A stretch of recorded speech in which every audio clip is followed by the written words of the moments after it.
Did Trump's inaugural team funnel money to Trump?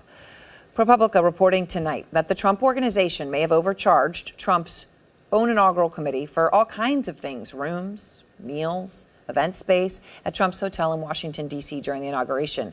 And we're talking about an incredible amount of money here. The person in the middle of the negotiations, Ivanka Trump.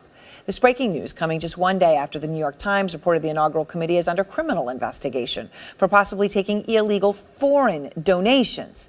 So that's the money coming in, and now this new reporting on the money going out.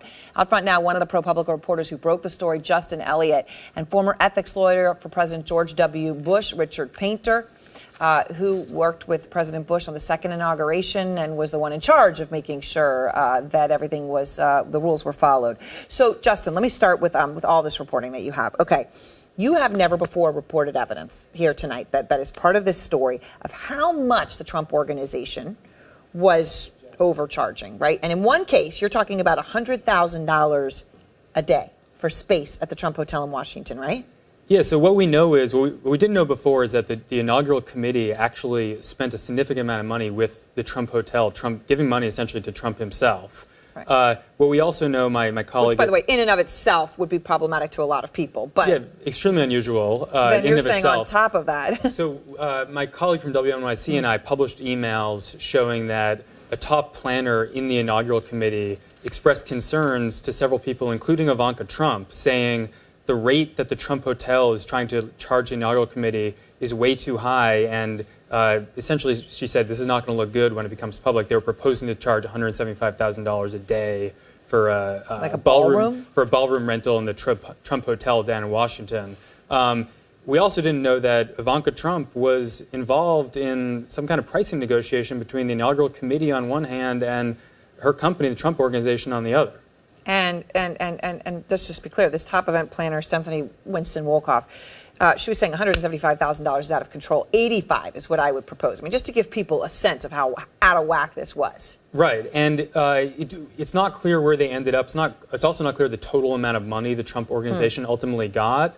But another issue here is if they were overcharged, it could actually be a violation of tax law. Because Trump was an influential person in the inaugural committee, he's not allowed. His business is not allowed to be overcharging the inaugural committee for services. So there could actually be a legal violation. And Ivanka Trump, you're saying, was in the middle, right? When there were these complaints about pricing, she's the one who came in between the person complaining and the hotel, correct? She's on the emails.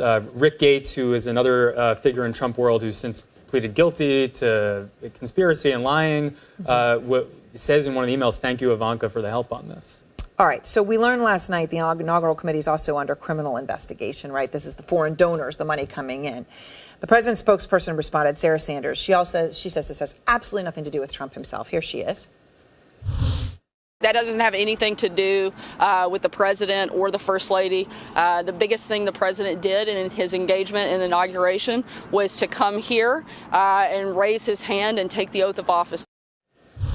Not true. You report, right, that he was repeatedly briefed on inaugural planning, which should surprise no one because this is the kind of thing that he loves to do. You actually have seen presentations that he was given. We're talking room renderings, whatever, floral arrangements. I mean, He knew what was going on. Yeah, I mean, and even before that, Donald Trump personally selected the people running the inaugural committee. At the top of it, his friend Tom Barrack, a wealthy businessman and fundraiser. And then during the planning process, there are presentations that my colleague and I have seen showing we're going to rent this room, this is what it looks like in this building, this is where we're going to have a luncheon, this is where we're going to have a ball that were delivered to Donald Trump himself.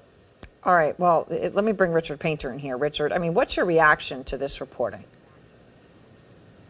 Well, it's a terrible situation. In the Bush administration, we kept very close tabs on the inaugural committee, even months after the inauguration, to make absolutely sure there was no self-dealing with those funds, and no favorable treatment of government officials. We made sure the government officials didn't even get special souvenirs from the inauguration, because when you take funds for personal use out of a nonprofit, that's like taking money out of a church collection plate or the treasurer of a nonprofit just skimming the money off for himself or herself. That could be a crime. People go to jail for that, and then you have the tax implications. And furthermore, we're dealing with government officials here. Right. And it's absurd to say that the president doesn't know what's going on. The president is on top of this situation. And let me just, Richard, when this comes, you're talking about the money going out of Justin's reporting. Now, also, he's talking about we now know the criminal investigation right on donors. We know that they raised $107 million from donors, and that's what prosecutors are now looking at. But of that $107 million, we to this day do not know where 40 million of it went. 40 million bucks, we have no idea where it went. How's that possible? And that's shocking.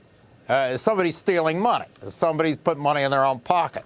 $40 million unaccounted for. We elected a president who said, well, I'm a successful businessman. Well, we knew there were a lot of problems there. But $40 million unaccounted for.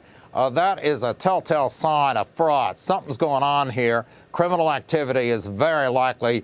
If we had seen any amount of money missing in the Bush inaugural committee, I would have called people into my office and said, I want to find out exactly where that money is. Better find out fast, because it could be a crime, what's going on here. All right. And there is a criminal investigation, as we said, just on the donations. And now with this reporting, we see what happens here on the spending.